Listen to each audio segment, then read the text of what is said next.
흔히 디자인 아이덴티티라고 하는 정체성에는 두 가지가 있습니다. 첫 번째는 이전 영상에서 말한 브랜드 아이덴티티이고, 두 번째는 제품 자체의 정체성인 프로덕트 아이덴티티입니다. 큰 틀에선 프로덕트 아이덴티티가 브랜드 아이덴티티에 포함되는 것으로 볼 수 있는데요. 이번 영상에서는 포르쉐가 자신의 브랜드 아이덴티티를 통해 2세대 파나메라의 프로덕트 아이덴티티를 어떻게 업데이트 시켰는지 살펴보겠습니다.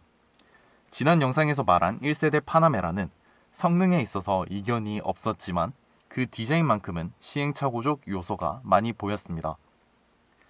윈도우 라인도 리어 디자인도 911에 대한 브레인 스크립트가 완벽하게 반영되지는 못했었죠. 하지만 이런 시행착오적인 요소들을 자신들의 역사로 받아들이고 계승해서 발전시킬 뿐 이전 모델에 대한 의도적 진부화나 자기 부정을 하지는 않습니다. 그래서 이전 모델은 새 모델이 출시되면서 낡은 차가 되기보다는 바로 그 시대 포르쉐가 생각한 가장 이상적인 스포츠 세단을 보여주는 가치 있는 과거로 남는 것입니다. 마치 그 시대의 기준을 알 수 있는 시준 화석과 같다고 할 수도 있습니다. 이뿐만 아니라 파나메라 안에서도 플래그십에 해당하는 터보 모델에 대한 가치 유지에도 많은 힘을 쓰고 있습니다. 신형 파나메라의 여러 트림을 살펴보시면 이 트림에 따라 이렇게 다양한 앞모습과 뒷모습의 디테일을 가지고 있고, 그중 가장 눈이 들어오는 것은 역시 터보 모델의 것입니다. 분명 포르쉐도 BMW의 M 패키지나 렉서스의 F 스포츠처럼 터보의 이미지를 활용해 터보의 파츠를 패키지로 만들어 팔면 많은 돈이 될 것이란 걸 알고 있지만, 터보에 대한 이미지를 지키기 위해 각 모델들의 구분을 분명하게 하고 있습니다. 오히려 GTS라는 스페셜 모델을 만들어 기존 모델에 대한 가치 유지와 스페셜 에디션의 역할을 구분하고 있습니다. 이렇게 정체성과 가치에 신경을 쓴 파나메라에서 가장 주목해야 할 모델은 터보 SE 하이브리드입니다.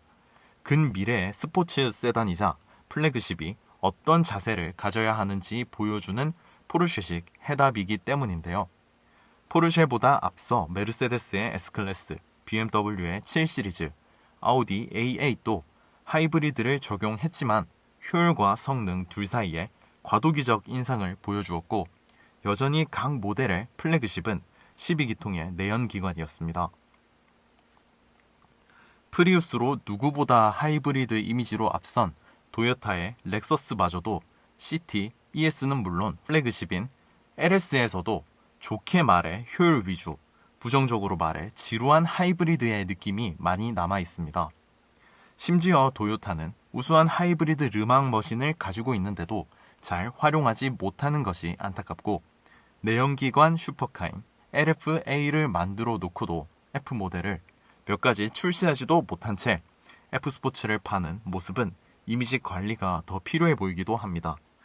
물론 도요타는 전 세계에서 가장 사업을 잘하는 회사이기에 이런 이미지를 만드는 것이 큰돈이 안 된다는 걸 알고 있기 때문은 아닌가 싶기도 합니다.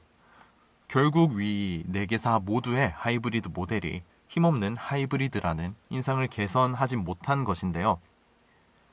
하이브리드에 대한 거부감을 없애고 갖고 싶은 또는 드림카로서의 하이브리드를 제시한 회사는 포르쉐가 처음인 듯합니다. 특히 918의 포인트를 적절히 활용해 하이브리드에 대한 설득력을 높인 것이 스페셜 모델을 어떻게 써야 할지 잘 알고 있는 것 같습니다.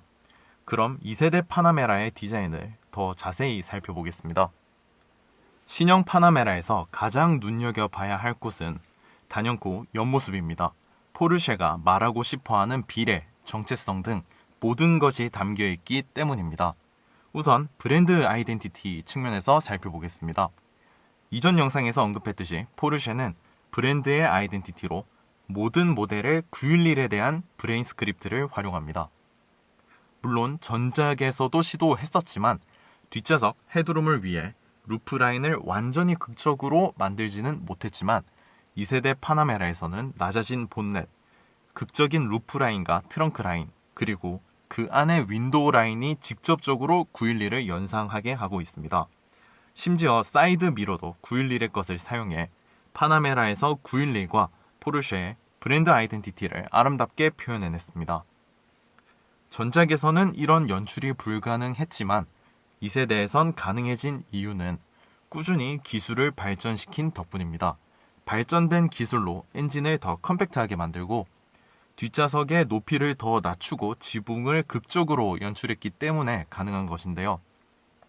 특히 911이 연상되면서도 1세대 파나메라에서 쓰였던 사이드 덕트의 디테일과 4개의 도어가 더해져 프로덕트 아이덴티티까지도 잘 느껴집니다. 이번엔 앞모습을 보시겠습니다. 이전 영상에서 말했듯이 앞모습에는 공통된 특징이 있습니다.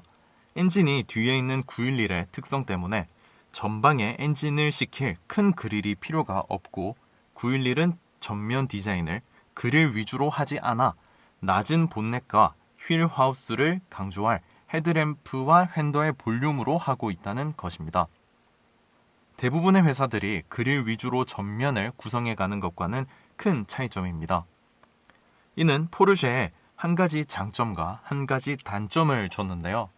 단점에 대해서는 이전 영상에서 설명했으니 장점을 설명하자면 앞으로 대세가 될 전기차를 디자인할 때 아주 유리하다는 것입니다.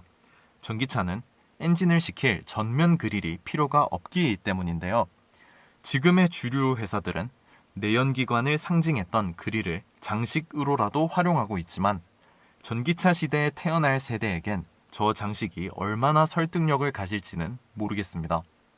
충분한 근거 없이는 과거에 대한 집착으로 보일 여지도 있어 보입니다. 반면에 포르쉐의 전기차 미션 1을 보면 현재의 포르쉐와 큰 위화감이 없습니다.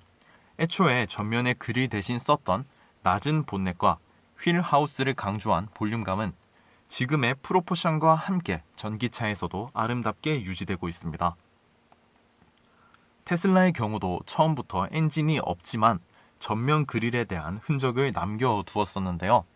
후기형에서도 완전히 사라지지 않은 걸 보면 차의 전면에서 그릴 없이 디자인한다는 것이 쉽지는 않은 듯 합니다.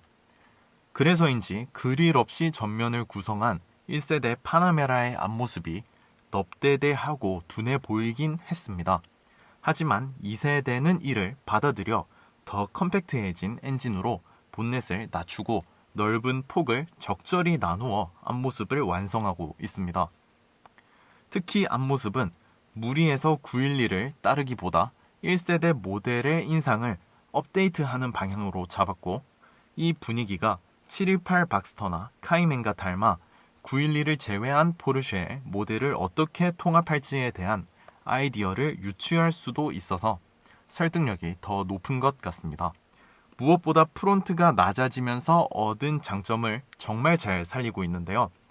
본넷의 수직선을 최대한 범퍼 끝까지 내림으로써 전면을 허전하지 않게 함과 동시에 속도감을 주고 헤드램프와 휀더의 볼륨감을 강조해주는 면을 만들고 있습니다. 그리고 각 모델들마다 범퍼의 디테일이 다른데요. 일반 모델은 범퍼의 수직 부분과 휀더의 볼륨감을 활용해 입체감을 주면서 앞모습의 완성도를 높이며 터보 모델은 그릴의 외곽선과 핸들을 맞춰 전면을 입체적으로 보이게 하고 있습니다. 특히 911의 날렵한 앞모습에서 에로우 쉐입이라 불리는 실루엣을 잘 표현했고 911처럼 그릴이 아닌 본넷과 헤드램프 휀더의 볼륨감으로 전면 이미지를 만들고 있습니다. 좀 더 디테일하게 살펴보면 르망 프로토타입인 919 하이브리드부터 모든 포르쉐에 사용되는 4점식 주간 주행 등 앞서 말한 터보 모델의 범퍼 디테일도 911 터보와 유사한 인상을 주고 있습니다. 특히 휀더의 볼륨감이 옆면으로 가면서 도어와 입체적으로 만들어내는 덕트는 전방으로 속도감을 부여하고 동시에 시각적 흡수도를 대폭 높였음은 물론 공기, 역학적인 이점도 챙겨 기술적 디자인의 정점을 보여주는 듯 합니다. 리어의 경우 낮아진 차체와 극적인 루프 라인을 통한 이점이 가장 잘 부각되고 있습니다. 911의 루프에서 트렁크까지의 극적인 C필러 라인과 그린하우스 면을 지나 C필러를 지나 리어 윈도우를 통해 표현된 캐빈의 실루엣이 좀 더 911과 유사해짐은 물론 뒷타이어 부근의 오버 휀더와 가로로 긴 테일램프와 그것을 이어주는 카레라 4S의 디테일을 표현했고, 번호판을 다는 사다리꼴 모양과 레터링 방식까지 911이 자연스럽게 연상되고 있습니다. 아주 멋지게 열리는 리어윙은 기계적인 아름다움을 보여주긴 하지만 열리고 난 다음엔 약간의 호불호가 있을 것 같긴 합니다. 전 오히려 911 카레라가 연상되도록 윙을 닫은 상태가 더 예뻐 보이네요.